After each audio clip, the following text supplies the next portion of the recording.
Okay, चलिए बच्चों, class 11 chemistry periodicity in property का आज आखिरी लेक्चर। थोड़ा बहुत थियोरेटिकल काम हमें करना है। अभी तक हमने जो सीखा उसमें हमने ये सीखा किस तरह से कुछ फंडामेंटल प्रॉपर्टीज़ जो है वो ग्रुप और पीरियड में वेरी होती है, जैसे कि किस तरह से atomic and ionic radius very होता है, राइट। देन किस तरह से ionisation enthalpy, electron gain enthalpy, ये सारी चीज़ें जो है वो ग्रुप और पीरियड में वेरी होती है, राइट। और ये जो भी प्रॉपर्टी में पीरियोडिसिटी है ना, प्रॉपर्टी जो रिपीट हो रहा है ना, उसके पीछे का रीज़न बहुत सिंपल है। उसके पीछे का रीज़न जो है वो मेन है इलेक्ट्रॉनिक कॉन्फ़िगरेशन। अभी हम कोशिश करेंगे कि जो फंडामेंटल प्रॉपर्टीज़ है उसकी जो पीरियोडिसिटी है उसको केमिकल प्रॉपर्टी के साथ किस तरह से रिलेट कर सकते हैं। Okay, let's see the points. It is reason behind the periodic trends in fundamental property. The fundamental properties such as atomic radius, ionic radius, ionization enthalpy, electron gain enthalpy. तो जितना भी reason है बच्चों behind the periodic trends in fundamental property, that reason is electronic configuration. Right? Electronic configuration जो है वही responsible है जो भी property में periodicity आ रही है वो। अब देखते हैं बच्चों के अगर आपको इस फंडामेंटल प्रॉपर्टी का जो पीरियोडिसिटी है उसको अगर आपको केमिकल रिएक्टिविटी के साथ रिलेट करना है तो आप पीरियड में किस तरह रिलेट करोगे पहले। ओके, तो पहले हम बात करेंगे पीरियड में किस तरह रिलेट करेंगे and then we will talk how we can relate this in the group. तो बात करेंगे पहले पीरियड।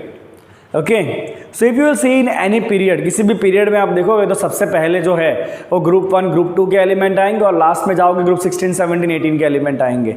ओके, अब जो पहले दो ग्रुप है ना, ग्रुप 1 एंड ग्रुप 2, उसके पास आउटर ऑर्बिट में एक या दो ही इलेक्ट्रॉन है and they can very easily donate the electron because they have very very very small ionisation enthalpy. उनके लिए डेल्टा एच आई जो है वो बहुत ही कम है, मतलब उनका नेचर है इलेक्ट्रॉन को डोनेट कर देने का। अगर आप पीरियड के एक्सट्रीम राइट पे जाओगे वहाँ पे आता है ग्रुप 16 एंड 17, 18 की तो बातें नहीं करनी, 18 तो नॉन रिएक्टिव है। तो ग्रुप 16 और 17 के आउटर मोस्ट कॉन्फ़िगरेशन में 6 एंड 7 इलेक्ट्रॉन है, means they require 2 and 1 electron respectively to complete the octet. Okay, and they will very easily accept the electron and form the negative ion, right. So in entire period सबसे ज्यादा reactivity आपको group के period के starting में extreme left and extreme right के ऊपर देखने मिलने वाला है। Okay, let's see the point. There is a high chemical reactivity at the two extremes of the periodic table. You will get the very high reactivity at the two extremes of the periodic table. Right? Why? Due to low ionization enthalpy of group 1 and 2. Group 1 2 का ionisation enthalpy बहुत कम है, मतलब उसमें से electron निकालना बहुत आसान है।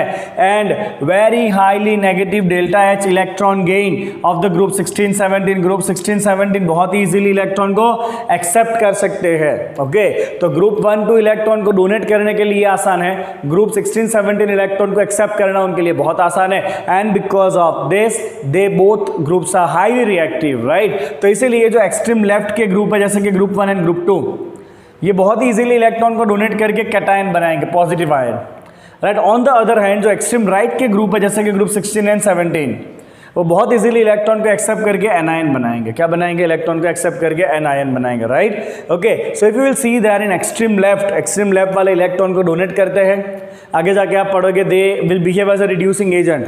ये ऑक्सीडाइजिंग एजेंट क्या है, रिड्यूसिंग एजेंट क्या है, वो सब आप रेडॉक्स चैप्टर में पढ़ने वाले हो।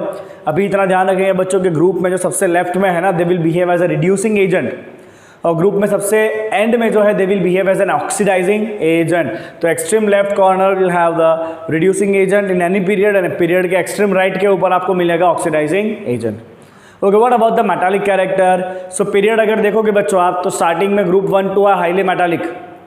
ओके, ग्रुप 1 2 में सारे मेटल होंगे और जब आप ग्रुप 16 17 में जाओगे वहां पे नॉन मेटल हो जाएगा, right. So I can say metallic character decrease from left to right in a period. Okay, next point. Now how will you explain the reactivity? So you can explain the reactivity on the basis of the formation of the oxides or nature of the oxide, right. Oxide मतलब किस तरह से वो element जो है वो oxygen के साथ रिएक्ट करेगा, जो ऑक्साइड बनेगा उस ऑक्साइड की प्रॉपर्टी क्या है। This is how you can understand the relation between the properties. Okay, तो अगर आप बात करोगे बच्चों ऑक्साइड के बारे में तो बेसिकली 4 टाइप के ऑक्साइड बनते हैं। पीरियड में जो एक्सट्रीम लेफ्ट पे है दैट इज ग्रुप 1 2 जो मेटल है, तो मेटल के जो ऑक्साइड्स है, oxides of the extreme left that is metal oxide. आपने 10th में ये पढ़ा ही होगा मेटल ऑक्साइड कैसा होता है, बेसिक होता है, जैसे कि Na2O, calcium oxide, magnesium oxide, this all are basic oxide. Okay, अगर आप ऑक्साइड बनाओगे एक्सट्रीम राइट के, एक्सट्रीम राइट मतलब ग्रुप 16-17, अगर ग्रुप 16-17 के आप ऑक्साइड बनाओगे ना, that is oxides of non metal, they are basically acidic in nature, जैसे कि oxide of chlorine Cl2O7, oxide of carbon, oxide of sulphur, this all are acidic oxides. Okay, now there are some oxides which will amphoteric. Amphoteric means they will react with both acid as well as base. तो acid से जब वो react करेगा खुद base की तरह behave करेगा, base से जब वो रिएक्ट करेगा खुद एसिड की तरह बिहेव करेगा, जैसे कि aluminium oxide and arsenic oxide, they are amphoteric in nature. And neutral oxide, neutral means they will not behave acidic nor basic. Okay, so their oxides are CO, NO and N2. Remember this, both are very important. Amphoteric and neutral. Amphoteric oxides are aluminium oxide and arsenious oxide, and the neutral oxides are CO, NO and N2. They will not react with anyone. Okay, now अगर आप किसी भी period में देखोगे तो starting में S block आएगा, फिर D ब्लॉक आएगा और फिर कौन सा ब्लॉक आएगा, लास्ट में आता है आपका P ब्लॉक. ओके, तो अगर आप D ब्लॉक या F ब्लॉक की बात करोगे तो D या F ब्लॉक में जब आप आगे बढ़ोगे ना, ग्रुप नंबर 3 से group number 12 D block, right, जब आप उसमें आगे बढ़ोगे तो रेडियस में इतना ज़्यादा वेरिएशन नहीं होता है. इसके पीछे का रीज़न आप 12th स्टैंडर्ड में पढ़ने वाले हो, राइट. सो डी ब्लॉक है या एफ ब्लॉक है, उसमें रेडियस इतना ज़्यादा वेरी होता नहीं है. There is a very small variation in the atomic radius in D block and F block. Okay, और उनका जो आयोनाइजेशन एंथैल्पी है that is intermediate between the S block and P block.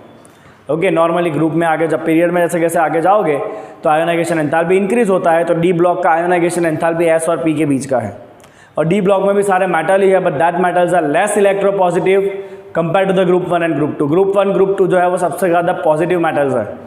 Okay, D block के अंदर भी सारे metals ही है, but they are less electropositive metal as compare to the metals of group 1 and group 2. So this is how we can explain the reactivity in the period. Now we will write 1-2 points for the reactivity in the group. Okay, let's see.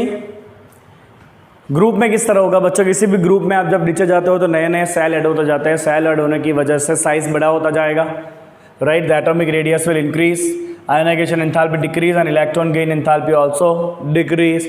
Okay, so किसी भी group में आप नीचे जाओगे, ionisation enthalpy decrease हो रहा है, मतलब इलेक्ट्रॉन को निकालना आसान हो रहा है, राइट. मतलब बहुत ही इजीली वो पॉजिटिव आयन बन जाएगा इलेक्ट्रॉन निकल के. That means the metallic character will increase down the group. Okay, and non-metallic character will decrease down the group. So this is the only thing which is given right now in this particular chapter. जैसे कैसे आप आगे बढ़ोगे individual group के बारे में आप पढ़ोगे जब फ्यूचर में, तब आपको सारे जो प्रॉपर्टी है वो डिटेल में करने पड़ेंगे, जैसे कि ऑक्साइड का नेचर क्या होता है, हैलाइड्स का नेचर क्या होता है, हाइड्राइड्स कैसे होते हैं, that all things you will learn in individual group. चलिए अब एक क्वेश्चन करते हैं बच्चों जो आपको बुक में दिया हुआ है. Why sodium oxide is basic and chlorine oxide is acidic. Simple सा रीज़न है, सोडियम ऑक्साइड को जब आप पानी में डालोगे it will forms NaOH, and we know that NaOH is base.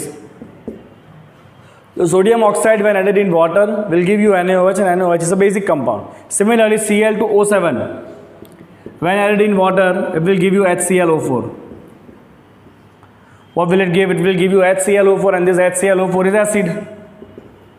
Okay, so aqueous solution of Na2O is basic and aqueous solution of Cl2O7 is acidic.